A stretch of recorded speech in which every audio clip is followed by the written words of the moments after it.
Hi everyone, just wanted to do a quick update on trying to get the speed sensor out. You'll see that bolt is loose and it hasn't been easy getting to that bolt. That's the one that holds the actual sensor in. So what I've done, as you can see, the tiniest of spaces to get to. I've got a 318 Allen key.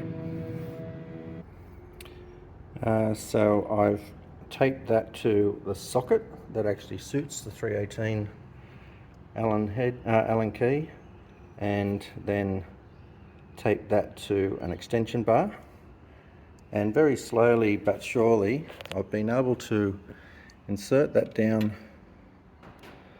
into the head of the bolt, which is now in, and turn it a small amount and just get enough swing to be able to keep turning that bolt.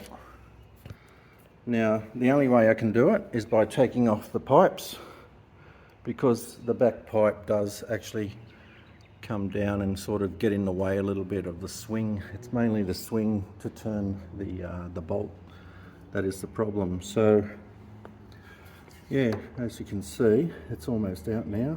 Because I've checked everything else, the odometer and the speedo have not moved. So I'm guessing it's the sensor. I've checked for continuity through the wiring and it's all good up to the speedo. So the only thing it can be is the sensor itself. I'm going to pick up a second-hand one and hopefully that's going to cure it. I know a lot of people have just decided to put an aftermarket speedo on their bike because it's so difficult to get to. There you go, just to show that I got it out. So replace that.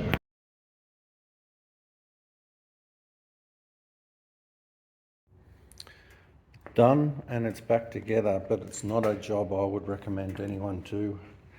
To get to that bolt, which is way down in that little dark cavity down there, I had to remove the cowling, obviously. I think these return oil lines to the reserve tank. These two lines, the pipes, exhaust pipes, and it just gave me enough space to be able to get down there with a couple of tools, Allen keys, little tiny spanners, anything that I could use to get to that bloody Allen key bolt. And removal was one thing, but trying to put it back together was just as difficult. The good thing, this speedo has not worked for about 3 years. Just looking at registration records, the odometer has not changed. So I don't think I can start with that.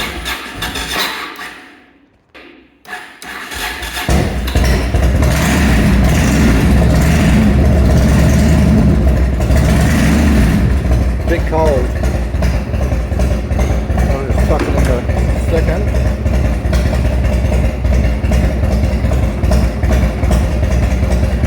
Just letting the clutch out without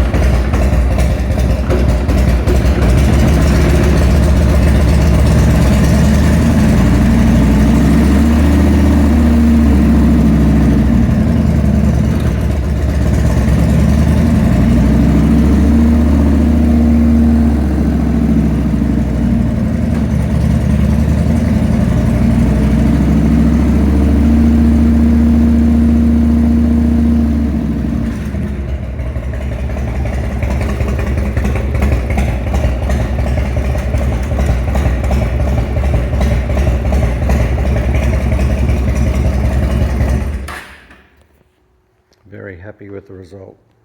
Just need to go for a drive and compare it to my GPS speedo now, and job is done.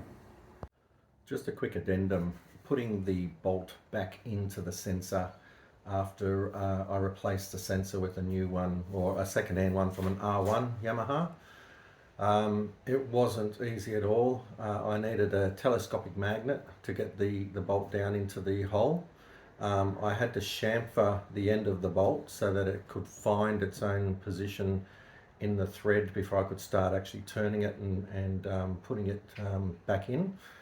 I also had to cut the end of an Allen key hex head and put that into my socket, 5mm socket, and then even the outside of the socket I had to file tiny little horizontal grooves all around the socket barrel so I could then start turning that with a little scribe. So unless you've got another easier way to start turning that bolt once it gets into the thread, it took me for probably 3 hours to get that bolt even started, and then it was a slow process of turning it probably 1/8 of a turn at a time, to the point that I could actually feel it starting to firm up a bit, and I could use the Allen key again to tighten it up the way that I loosened it in the first place. But not an easy job in anyone's books, I gotta say. So if you want to tackle it and get the original Speedo working again, go for it. If not, stick with the aftermarket Speedo or your phone hooked onto the handlebars, and it'll achieve the same outcome. Just be sure to give it a thumbs up. Feel free to subscribe. You'll see a lot of my videos are on my Camaro, and things will pop up from time to time as I delve deeper into the motorbike. I haven't had a Road Star before. I did have a Virago 250 many years ago, but it's well and truly gone these days. So yeah, subscribe, like, and hopefully from time to time I'll put out a few little video tricks on servicing and maintenance. Cheers.